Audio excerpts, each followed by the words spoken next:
Tristan, first of all, your reaction to that extraordinary interview I just finished with your brother.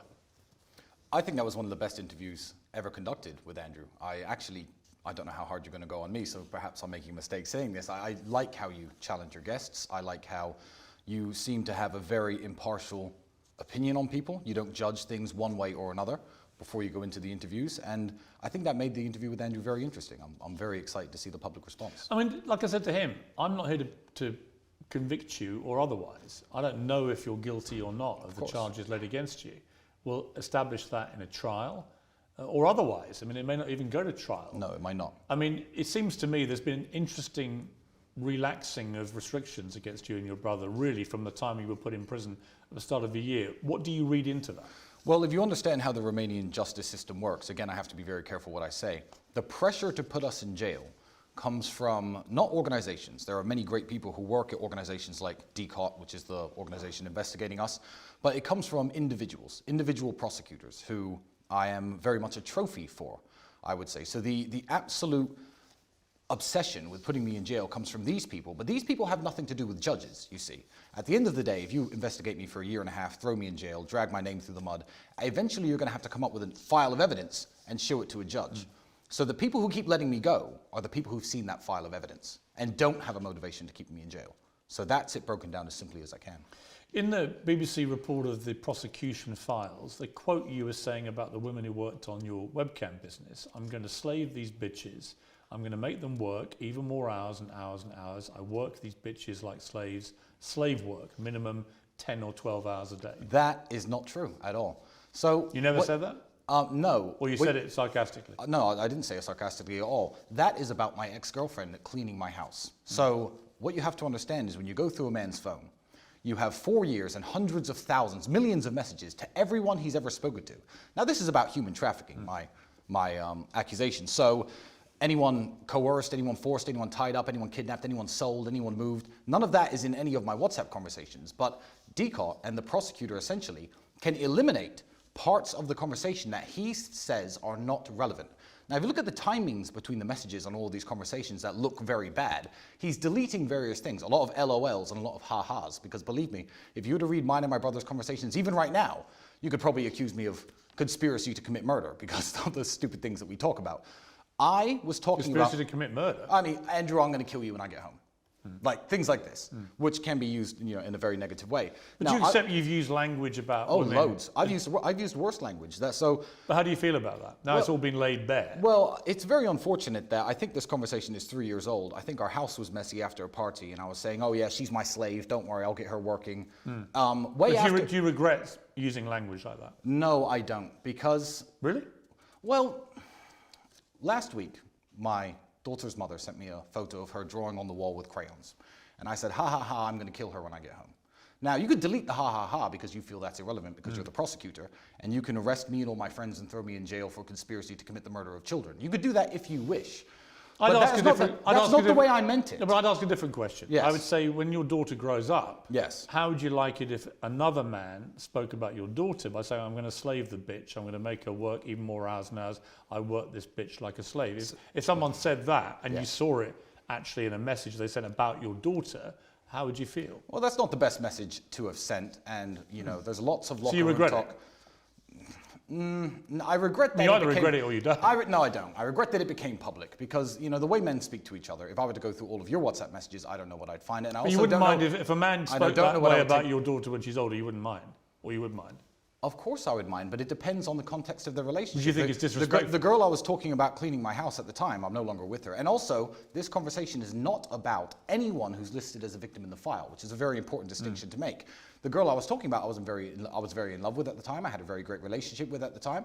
If you say to your girlfriend, "Oh, come here, I'm gonna spank you," that's not, if you're her co-worker or you're a man who's stalking her, it's a very different context to if you're her boyfriend. The problem is that in the context of what you've been accused of, yes, the prosecutor can make it look bad. This looks damning. Of course, but what he doesn't do is he doesn't show the whole conversations to any judge. That is a carefully manipulated and edited and actually constructed conversation, as all of the conversations are. This whole lover boy thing, right?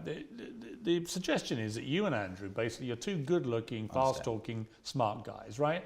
And you've have plenty of money and you've enjoyed yourselves, fine. Yes. And that you've managed to deliberately or otherwise, but the suggestion is deliberately, persuade a lot of women to fall in love with you very quickly, and then you use that relationship and how they feel about you to then guide them towards making money from webcams. Well, that's interesting. Of the 7 women that you've listed, none of which we can name, do you know how many of them ever worked at my old webcamming business I had many years ago? Of the 7 victims listed, how many of them were in any way related to any of the activities I did when I ran a webcam studio? The answer, Piers, you'd be surprised to know, is 0. People on the internet, I call them Twitter detectives. Not the police, not DCOT, not even this over-ambitious prosecutor, because there are webcam studios all over the city, has tried to make any criminal complaint about that small business that me and Andrew, as he said, dipped our toe in. I was mainly running it, to be fair, all those years ago. None of these people who are alleged victims today have anything to do with the webcam studio. But if you watch clips on Twitter, when we speak as a 24-year-old, vulgarly, oh yeah, you know, I'm pimping because I'm in the club with a bunch of girls. You know, when we speak that way, it's easy to say, oh, look, he's admitted, he's confessed to his crimes. The old webcam studio and the current investigation have 0 strings in between them. So the question in and of itself doesn't make sense, if you understand that. You could face further time in jail if you're convicted of these offences, a long time in jail. You were in jail earlier this year. What was that experience like for you? Jail was, you know when you're going through something really difficult and it's almost unbearable, whether it be a difficult gym session or, you know, a major setback, and you come out after it's finished, and the moment it ends, you're like, yeah, I'm glad that happened. Jail was hell every single day. But the moment we got that phone call saying a judge who's now seen the evidence that they've allegedly raised against you has decided to release you, I was very happy for the experience. I'm very happy I spent 3 months living in those conditions. What did you find out about yourself? I didn't find out anything new. I feel like it was my opportunity to show to myself and to my brother and to the world that I am the man who I say I am. I always preach being mentally strong, physically strong. You know, I put on this tough guy persona, but I don't think it's a tough guy persona, because if I can survive 3 months in a Romanian prison without incident, without tears, without being upset. You didn't shed any tears? I did not in jail. Did you know that Andrew had? I believe that Andrew's tears were tears of anger. He was more angry than I was. Whereas me and Andrew are very balanced. We have a very balanced relationship. We keep each other in check. When he's angry, I calm him down. When I'm angry, he calms me down. I believe Andrew was a lot angrier at the situation. Andrew knew a lot less about the situation. I can at least read some Romanian. I was trying to make sense of it all. He was sitting there in pure frustration. But they're serious criminal charges. Well, they're serious criminal charges. But what I would say to you is, what is the serious criminal evidence? So again, this is from the, I'm going to work this for hours. It's about a girl cleaning my house, by the way. So this is the big bombshell. The BBC, because I don't know how they got the indictment, but the indictment should be private. I'd love to give you a copy. I really would. But the criminal indictment isn't what the prosecutor says I've done. It's the evidence against me. So if the BBC have read their grubby little fingers through all of this evidence and all the files, and the worst thing they have to come at me with is, Tristan, you said this girl's your slave. I've said that. I've said worse things. Have you ever coerced women? No, I've never coerced anybody into doing anything they don't like. Do you accept them, as I said to Andrew, that some of the language, even in the things he tweets now, suggests that his idea of how women should be treated is that they effectively are a form of slave to a man? You know, Piers, I really like you, and I sometimes feel you fall for Andrew's little traps, and it's really wonderful to watch, because it's not the things he says. It's the way he says them, and the way he says them can get people very riled up. When I was sitting listening to your interview about women shouldn't work and be taken care of, etc., it actually took me back about 12 or 13 years to an interview I saw, I can't remember, I think it was on ITV, with the late Christopher Hitchens. You probably knew him. I did. I did not know Christopher Hitchens. I think he died way before I became relevant. But he was sitting there with this female journalist, and he's saying, his exact words were, oh, I don't want Mrs. Hitchens to be coarsened in the labor market. Why would I want my women coarsened in the labor market? No, if she's with me, she can work if she wants, but she doesn't have to.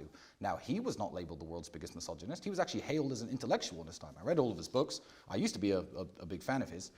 But he said exactly the same thing Andrew said. Exactly the same thing with different intonations and different tones. And you probably knew him. You didn't attack him back then for saying that, did you? But Andrew, well, I'm not here to judge. He can get people riled up. Christopher Hitchens is no longer with us, sadly. He was a brilliant man in many ways. I disagree with him about many things, but he's not why I'm here, obviously. Yeah, of course. You know, it just seems to me that the rhetoric, particularly by Andrew, but also some of the stuff they found with you. The Sure. way that you talk about women may be part of the problem you found yourselves in here. And from Andrew's recent tweeting, there's no sign to me that he is aware or self-aware of quite how some of this stuff comes over. I understand. And that maybe that has been part of the problem here with you guys. Well, again, when you look at Andrew Tate and Tristan Tate and you try to label them misogynists, you gender the argument. If I were accused of anything else and they were to read the conversations, which they did read, by the way, between me and my friends, the insults we give each other, the threats we make to each other. Do you think a woman's place is at home serving her man? No. I believe my woman's place is at home serving her family. I serve my family. But she too. shouldn't go to work. She wouldn't have to if But she she didn't want shouldn't to.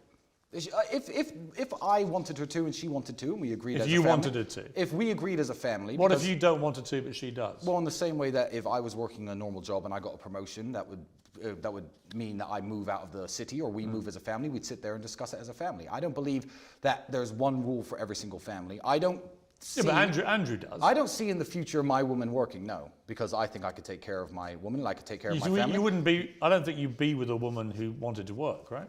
I've been with women who worked. And how did that go? Wonderfully. I've had some absolutely wonderful relationships. Well, doesn't that prove the point? That this whole idea a woman has to stay at home and serve her man is actually a lot of cobblers. Again, I don't think serve her man was something Andrew specifically said. I would phrase Well, he did. I mean, that's why I read that whole tweet. Well, Andrew's not me and I'm not Andrew. What I would say is a woman serves her family. Are you different in your outlook on that? Me and Andrew are very different. Me and Andrew are very different people. Rolling Stone, in a profile, said this about Rolling Stone. Their relationship dynamic is very odd. It's like Tristan is held captive by Andrew and believes or follows everything Andrew says or does. I don't believe or follow a lot of things that Andrew says or does. I get asked every single day to counter. E.J. Dickinson is this woman's name. I could tell you some horrible stories about the people who she's harassed and bothered, this Rolling Stone woman. The things Andrew says and does, I mean, I get asked... What don't you like about his views? Well, the major one, when people say, oh, Tristan, now that you've converted to Islam, I'm like, I haven't converted to Islam. Who says I converted to Islam? No, I'm an Orthodox Christian and I have not converted to Islam. What do you think of his conversion? I think that it's not my place to even comment on it. Now, some of the greatest religious discussions I have had have been with Andrew since his reversion, since him reading the Quran, most of it, of which he covered in prison. And we sit there and discuss these various ideas, but I believe that individual religious conviction is exactly that, it's individual. And I don't believe whether I'm his brother, whether I'm his son, mother, uncle, I have no place to tell him what his religious conviction should be, just as he has no business to tell me mine. So I'm happy for him because he's become a happier and better person. Are you rivals? Yes. Oh, absolutely. But in the best and most healthy way. I can't watch him train in the gym for an hour in the morning and then not train for an hour myself. I can't sit there drinking and relaxing and partying while he's on his laptop working. Do you ever fight? No, never. We never argue. You never physically fight? Well, we used to physically fight all the time. We're both professional athletes, so we used to beat each other up in the ring for sparring. Who would win? Oh, Andrew would win. I was good. I was the European champion at my peak, but Andrew was built for Andrews. I mean, see my broken nose? It leans this way. First time it was broken was by him, and it got weaker after that, and I had it broken twice subsequently in kickboxing matches. But yeah, we are rivals in the way that we inspire each other to work better and to be better, but not rivals in any way that his success would upset me or my success would upset him. When you were in jail together, yes. So for a period of that 3 months, you were actually in the same cell, I think. Indeed, for about half of it. What did you talk about when it's just you and him and you're thinking we may never get out of it? Lots of things. Books, religion, the case, obviously, explaining, trying to understand. When you're in a cockroach-infested tiny cell together, yes, you've gone from being the top G and his brother with your Bugattis, your cigars, the lifestyle, the women and so on, to literally nothing in a very degrading environment that you find yourself in. Mm-hmm. And you've got no idea how this plays out or how it ends, or even if you get out. I mean, that's a big moment. Yeah, I guess it is a big moment, but I always knew that we were going to be okay. You know, even when I was separate from him, I wasn't worried that he was banging his head against the wall or self-harming or doing anything stupid. Again, he wasn't worried about me. We obviously weren't worried that the other brother, and I know you can't share in this conviction, I know he's not a criminal. I know he has no skeletons in his closet and no criminal past. He knows exactly the same about me. So we were very relaxed. I guess in jail I was more relaxed than I am now, because in prison I assumed that the prosecutor, whose job by the Romanian constitution, by the way, he's not a district attorney like in the United States where he is told he has to argue that you're guilty and that's it. The prosecutor's job actually here is to discern the truth of the situation. So I was sitting in jail relatively relaxing. Well, this is going to end any day now. I mean, human trafficking, this is stupid. It's not going to happen. Like, we're not going to sentence me to jail for this. It was only when I got out that I learned the true motivations behind this that made me actually more worried than I was in jail. So in jail, I was relatively relaxed. Trained every day, ate their horrible food, did my push-ups. It was all right. Mental break, no electronics. Did your mother, was she able to come and see you or not? No. No, in fact... Could you speak to her? For some reason, and I cannot tell you why, I was banned from visitors. That includes my daughter, the mother of my daughter, that includes any friends. Was Andrew as well? I don't believe so, but no one tried to visit him. Maybe they were rejected at the prison gate. I don't know, but I was, at one point, it's on file, it's on paperwork, at one point I was banned from receiving visitors. Could you make calls? Yeah, there was some phone time, but I didn't make a single call while I was in prison. I spent 3 months without speaking to anybody. Other than Andrew? No, only my lawyer, actually. Only my lawyer. And did you get into similar physical threatening situations that he did? No, I mean, Andrew had like a few Mexican standoffs, let's say, but I think that jail is a world of realities, and, you know, lots of tough guys, whether they be Romanian or British or American, nowadays the tough guy move is, you've offended me, I'm going to use my phone, I'm going to call the boys, and the boys are going to come beat you up. I think that that is the standard operating procedure in lots of the world. I mean, as Andrew said, I come from a council estate, I understand this very well. When you walk into a prison cell, that's not the reality. The reality is, if I start a fight with this guy, it may be 10 to 15 minutes before anyone shows up. And I'm a 6'4", 17.5 stone former kickboxer. Everyone knows me. Everyone knows I'm a professional athlete. So I actually didn't have any problems at all. I would say that everyone was very kind and very respectful to me. Not just because they were intimidated by me. No, absolutely not. Because there were some guys in there who I should have been intimidated by. But I give respect, and I think I receive it back. And I did okay in that environment. People often say, and it's certainly true from people I've interviewed over the years, that you're a product of your environment, particularly of your parents. Yes. In a November 2011 Facebook post, your father, Emery, wrote that the eternal problem of the alpha male was protecting his flock of women. He said, "The times I struck a woman, brackets, in passion, I never left a mark, no trace, hyper control, super control of a human animal. They love me still." I've never heard that before in my life. I'm smiling, man, because I can imagine his voice saying it. You can. I can imagine his voice saying it. The only times I've struck a woman, in brackets, in passion. Have you ever struck a woman in passion, Piers? No. You haven't? No. Not a little spank? Well, not once? Let's keep this above board. But I want to, Piers, but I'm saying, like, I understand how you're trying to phrase this. No, I don't and understand. And again, my father is dead and can't No, defend himself. I'm not trying to phrase it in any way. I'm just curious what you think he meant by that. I honestly don't know. I mean, keep in mind, my father died when I was 27, and that post was written a long time ago. I've never heard it before. I've never seen it before. But what kind of father was he in terms of the values he instilled in you and Andrew? Oh, he was a wonderful man, and he was a very protective man over his family and the people he cared about.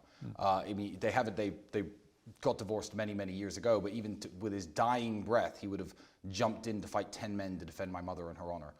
That's the kind of guy he was, super protective and super, you know, involved in everyone he loves life, even if he was far away. You know, the phone calls were constant, the emails were constant, and he held us very accountable as young men. Andrew tweeted last year, "My dad was a chess genius, CIA operative. My mother was a dinner lady. They had nothing in common. Dad said she fed you boys healthy meals every day, cleaned the house, and was largely quiet. I loved her very much. That's literally all men want." Are you asking if that's an accurate description of my parents' relationship? Yeah. Perhaps, yeah. But my mother was a wonderful mother. See, I don't think. But they split up. Of course they did. But that does. Well, so when he says that's literally all men want, they split up way before I was old enough to understand marriage or sexual or male or female dynamics. By the way, so I can't even comment on their marriage. What I can comment on is how they were as parents. And what I will say is, I don't look back on my childhood raised in a council estate. On state benefits, you know, I was free school lunches. I don't look back on that and think, oh, my mother was a terrible mother because we didn't have any money. Because I don't think it was my mother's job to, I guess, provide as much as my father was doing his best from the United States. But I will look back and say my mother was an absolutely wonderful mother. I had 3 square meals a day. She knew how to manage her finances, didn't smoke, didn't go out with her friends, made sure my clothes were always washed, knew how to mend things. She is. How does she feel about the fact both her boys are in this serious legal jeopardy? Well, you have to understand, she's known us our entire lives, and you haven't. You know, when I was 15, 16, 18, all my friends were selling drugs and breaking into cars. I was down at the kickboxing gym every single day. I would get into the kickboxing ring for 50 pounds after 8 weeks training, just because I found harmony in the discipline that sport gave me. I think kickboxing is massively, largely responsible for keeping me from ever doing anything illegal. Never tried a drug in my life. Never broken a law in my life. Never broken any law? Speeding. Right. You know, I mean, we're talking, I'm talking about serious crimes. And my mother's known that even at my most desperate and my most poor, I would come home to her and sleep on her couch for 6 months, as opposed to do anything illegal, and try to find an honest, good way of, legal way at least, of making money. So the idea... Is she worried about you, the situation you're in? Well, she's worried about the situation, but she has no doubt in her mind that I haven't done any heinous things against women, especially for money, because it doesn't make sense that after going through what I've gone through and avoiding any legal problems, suddenly I'm worth hundreds of millions of dollars, and I decide that's the time to start trafficking. When you look at this whole setup of the war room and the generals and I think Andrew said 4,000 people are members now. Yes. When I saw the web chat logs and so on, he says a lot of that isn't true. I don't know. We'll have to wait and see whether that's verified or not. But a lot of the language that's used seems to be that people are being encouraged to spend all this money to join a kind of cult where they are encouraged to treat women as second-class citizens. Absolutely not true. One, I don't... But that's what comes over in these I believe the screenshots you've seen are fake. One, absolutely. Two, I would say I'm a member of the war room. The war room has nothing to do with me. I'm just a war room member like everybody else. And I find lots of great help within the war room, whenever I want to do business with somebody, if I want to transfer money to certain countries, if I want to, find somebody who has talents that I don't, to recruit people, to find people to work for me. That's what I use the war room for. I don't think any network in the world would exist where men sit around and just complain about women and try and treat women as second-class citizens. I mean, surely it would be... It's not complaining about them. I wouldn't want to take part in It's more like there's one of the running themes is to get the woman to tattoo your name on herself. That's clearly not true. What you've read is fake, and it's made up by stupid journalists. There's 12,000 pages of it. There's 12,000 pages. Well, it doesn't matter. It's very easy to find some chat logs and enter little lines into it. I don't think that... It's also very easy to say, yeah, a bit of it was done. Well, here's the thing. If 4,000 people are talking across hundreds of different rooms 24 hours a day, right now, since the beginning of our interview, probably 300, 400, 500 messages have been sent inside of the war room. I can't tell you exactly what everyone has said over the last 4 years and what they haven't said. I can't. What I'm saying is, in my experience inside of the war room, that is absolutely not what the war room stands for. That's absolutely not what the war room teaches, preaches, what anyone I know from the war room believes. All the people I know from the war room are happily married men, guys with families, guys with kids, successful businessmen, people who run construction companies, real, honest, great people, and that does not represent us. So I think it's fake. You guys have preached a message of masculinity, and I'm all in favour of masculinity. Great. Many other people have categorised it as toxic masculinity because of the misogyny and so on.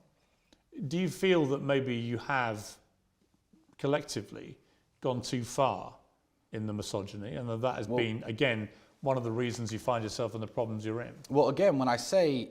First, the kind of alpha male what have I rhetoric. Said, what have I said that's misogynistic? No, I'm just asking you generally whether you feel that's part of the problem.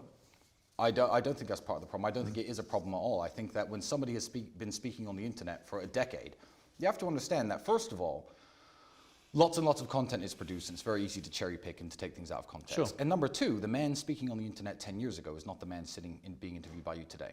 You know, who I was when I was 25, I fancied myself a bit of a dating coach, used to give people advice on how to meet women and how to pick. That's not how I live now. I'm 35, I'm not 25. You at 25, I'm sure we're very vastly different than you are today. So, you know, I don't think there's a problem with anything I've said, because I've never advocated for anything illegal. I've never advocated for any crime. I do not advocate for drugs. I do not advocate for violence. I do not advocate for any of these things. So if Andrew said that women can't drive as well as men once, like, it's very easy to jump on that and say this man is the world's biggest misogynist because he said X. And I think it's really stupid. He said a lot worse things than that. I do think that was the original reason he went viral. I do think he said a lot of blatantly misogynist things. I don't think he's even really aware. I don't think he even thinks they are misogynist. Well, that depends on your worldview, and it actually depends on the worldview of where you live. Because if you were to walk around the country of Romania, the great country of Romania, and you were to talk to people and say some of the misogynistic things you've heard Andrew, me, anyone else in the world say in England that are considered misogyny, the men and the women here would be like, yeah, Huh? What? Misogynistic? What's like? Yeah, that's not a very good defence. Well, no, it's not. The fact that other countries, I'm not trying to defend myself. other countries tolerate it. No, I'm not trying to defend myself. But the man should go out and work, and the woman should stay home and take care of the family. This is my point. So in England, that's for some reason makes people's heads explode when I say that's how I want to live. I'm happy. I'm not saying you're perfectly entitled to live how you like. Yeah, absolutely. But you guys have made millions and millions of pounds out of preaching that message, and the criticism is that young, impressionable teenage boys in particular have been led to believe by you guys that the only way to succeed in life is with that dynamic. No. Where the man's in charge, he's the hunter, he's the provider, the woman stays at home, she makes herself look good, and her only whole modus operandi each day, a whole raison d'etre is to get up and make a man feel good. I'm going to correct you because I think you're completely wrong about what me and Andrew preach. What me and Andrew preach is a message of masculine excellence. And when you are an excellent man, when you are strong, smart, sharp, all of the things that we tell young men to be, discipline, then you can find a wife and a woman and a life and a dynamic, 4 wives if you like, and live exactly how you want. Oh, sure. I don't tell, yeah, and you can have a wife who's more successful than you. You can date a judge or a lawyer or a doctor. You do both basically believe women should stay at home and not go to work. No, I believe that I want my woman at home with my family, and that's the way I wish to live. However, that's also what you preach. That's also what you preach in your university, right? I mean, you think I don't preach anything inside of any university. Right. Well, okay. No, the university. Sorry, if you're talking about the real world, the online educational platform, which has been attacked and slandered more than me. Keep in mind, I don't own it. It's been slandered and attacked and said that it teaches people how to abuse women. What kind of app would teach people how to abuse women? It's insane. It teaches web design, e-commerce, copywriting, cryptocurrency trading, basic methods of wealth creation, and that's it. It actually has nothing to do with teaching anyone anything about women, to the point that women are members. Loads of members. What about the war room? Well, the war room doesn't have female members, no. I can explain why that is if you care, but I don't think it's that interesting of a reason.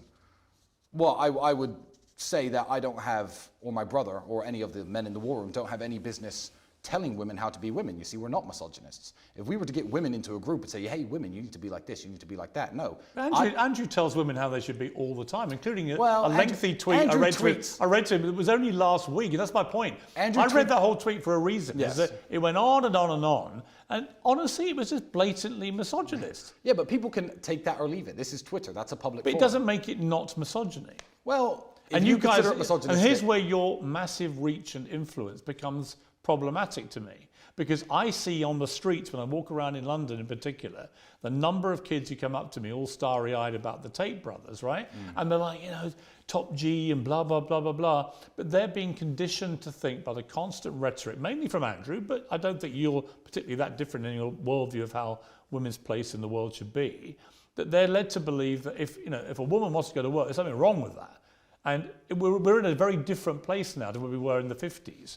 A lot of women love going to work, love their jobs, they're successful. Often they may be the main breadwinner in the family, right? The whole dynamic has changed. There's no suggestion that there's a repeated pattern of women that go to work, they have unhappy marriages or lives or unhappy children. No, but I believe society's gotten much worse in the last 30, 40 years. And because of women going to work? No, not because of women going to work, but because of men losing the agency to discipline the children in the household and to be seen as the figurehead. Now, that's my personal opinion, and if you find it misogynistic, that's completely fine. But I will say that on places like Twitter, what I won't do is get any young man personally or speak with young men personally in a personal conversation and say, hey, you need a woman who you can control and can't go to work. And so that is absolutely not what we do. I think Ricky Gervais made a very interesting point about putting something on Twitter and people taking it personally like it's written for them. It's not written for them. Andrew can live the way he wants to live. And let me tell you, me and Andrew live in very different ways in regards to the way we see relationships, etc., because we are both very different people. But he can live the way he wants to live because, one, him and his girlfriend are both consenting adults, and that's their prerogative. Two, he's achieved a level of success and masculine excellence where he has the choice of picking which type of women he wants to date. I like different types of women. You've achieved masculine excellence yourself, Piers, and you, I'm sure, have a very happy relationship with whichever woman is in your life. Yeah, but I do believe masculinity is important. And I don't like the way it's always constantly reframed as toxic. Great, we agree. But I do think that the constant stream of misogynist statements, but I'm talking mainly about Andrew, but the constant stream of them, I'm not even sure he's aware of how they come over. And that was clear from our interview. Yeah, well, again, people could take what's put on Twitter and they can either apply it to their lives or not. They could take it personally or not. I don't know how many followers Andrew has on Twitter. Millions. Millions and millions of people. 8.2 million. He's not writing it aimed at women or aimed at men or aimed at anybody. Well, he is. He's voicing his own opinions about how he lives his life. Yeah, but to a massive audience. To a massive audience. Yeah, to a massive audience, And then you guys do your YouTube stuff, and that has a massive audience. We're on Rumble, not YouTube. Right, I'm sorry, you're banned from YouTube, right? But you're on Rumble, you're banned from some platforms, you're allowed back on Twitter and so on. Indeed. You know, look, I just think it's, for me, when I look at all the rhetoric, the stuff that I find most problematic, to use the phrase of the buzz phrase of our era, Absolutely, is simply where I feel like if it strays into that misogyny, I think you let yourselves down. That you have a good message in many ways. You know, a lot of the stuff, notwithstanding the serious charges you're facing, and we'll have to see how that all plays out. And maybe you both are very different people to the ones you're claiming to be. We'll find out, right? But in terms of your general rhetoric, I find that constant running underpinning theme of misogyny and about where a woman's place should be, that is the problem in terms of the influence on young men.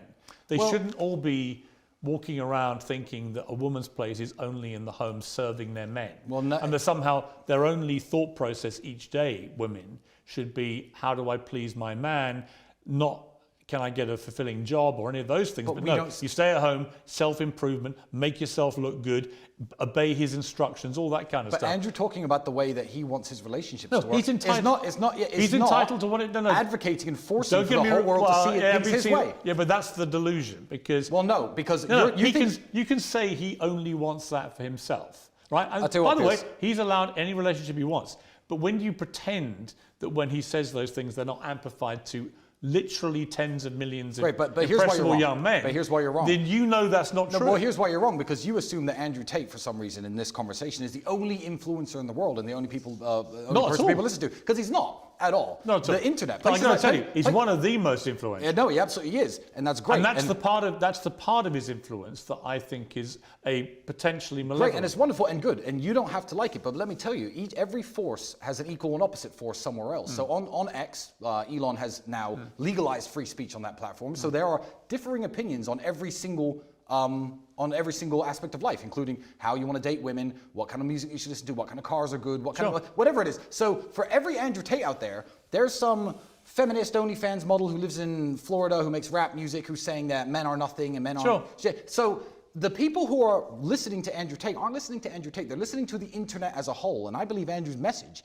is, one, overwhelmingly positive, absolutely overwhelmingly positive, and I believe he's a very important mark on that spectrum of opinions that exist out there, because when you delete Andrew Tate, the mean average of people will drift down this toilet of degeneracy and become less like Andrew Tate. He's a professional athlete with a completely clean criminal record, by the way, who's massively financially successful, who's kind, who's generous. He runs his own charity. He's the best brother. He's the best father. He's the best uncle. He's an absolutely wonderful man, and I would love to see more men become like him. So I like his opinions, and I like the fact that he's out there. Tristan Tate, thank you. It's been a pleasure.